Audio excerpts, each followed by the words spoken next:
Assalamualaikum warahmatullahi wabarakatuh. Selamat siang, Bapak dosen dan rekan-rekan semuanya. Sebelumnya izin memperkenalkan diri, nama saya Muhammad Iqbal Mulai Yusuf dengan NIM 20 50 90 30 7 111 016. Pada kesempatan ini saya akan mempresentasikan mengenai proyek UAS tentang klasifikasi data iris.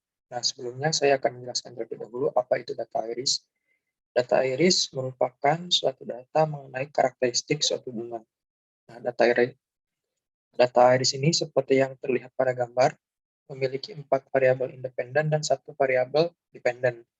4 variabel independen ini terdiri atas sepal length, sepal width, petal length, dan petal width.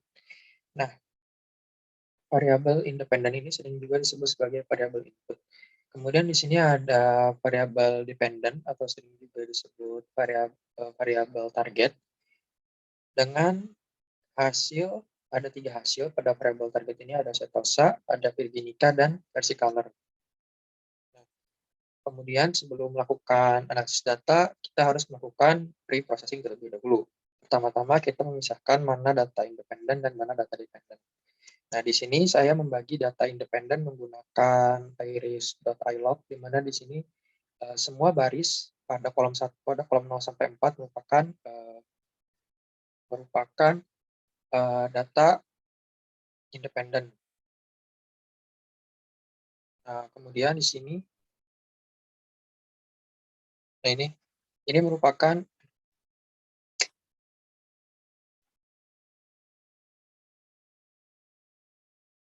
berikut adalah data independennya. Merupakan data independen atau data inputnya. Kemudian saya juga mendefinisikan data outputnya atau variabel targetnya dengan sama menggunakan metode ilog seperti pada gambar. Kemudian setelah itu saya memplot data iris ini. Saya memplotnya pada sumbu Y sebagai petal length dan sumbu X sebagai petal width, dan terlihat seperti pada plot pada layar. Nah, kenapa saya menggunakan sumbu petal length dan petal width sebagai aksisnya? Dikarenakan variabel petal length dan petal width ketika diplotkan memiliki persebaran data yang dapat diklasifikasikan, karena perbedaan antara satu target data dengan target yang lainnya itu jelas. Nah, di sini juga saya memperlihatkan untuk beberapa variabel jika diplotkan terhadap sumbu-sumbunya. Nah, di sini terlihat bahwa beberapa data sulit untuk diklasifikasikan, entah itu nyatu ataupun tidak bisa ditarik dari linear untuk pembatasnya. Nah, di sini terlihat untuk petal width terhadap petal length merupakan persebaran data yang paling gampang untuk diklasifikasikan. Oleh karena itu, saya memutuskan untuk memplot variabel tersebut.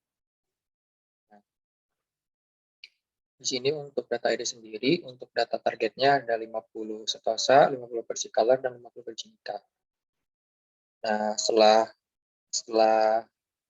kita membedakan mana variabel input dan variabel output, selanjutnya kita dari variabel input kita bagi dua lagi sebagai data training dan data test.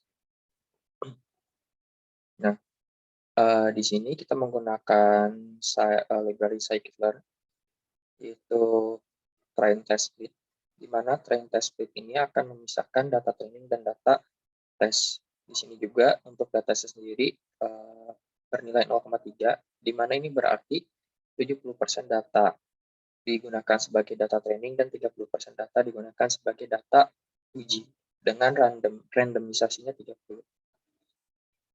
Nah, ini adalah salah satu plot untuk data training. Setelah itu, untuk mengklasifikasikannya, kita tetap menggunakan library scikit-learn dengan decision tree classifier.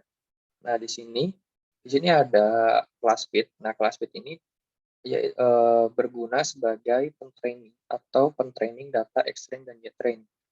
Nah, sehingga dengan menggunakan kelas ini, X-Range dan Y-Range akan di-training agar dihasilkan data yang sesuai dengan target. Kemudian di sini, kita juga bisa menghitung berapa, akurasi untuk training ini, gitu. Nah, jadi jika kita memasukkan suatu input, nah hasil output bakal sesuai dengan hasil data iris ini, kesesuaiannya sekitar 97%, cukup besar. Nah, dari hasil training tadi ini adalah plot hasil trainingnya dan hasil testingnya.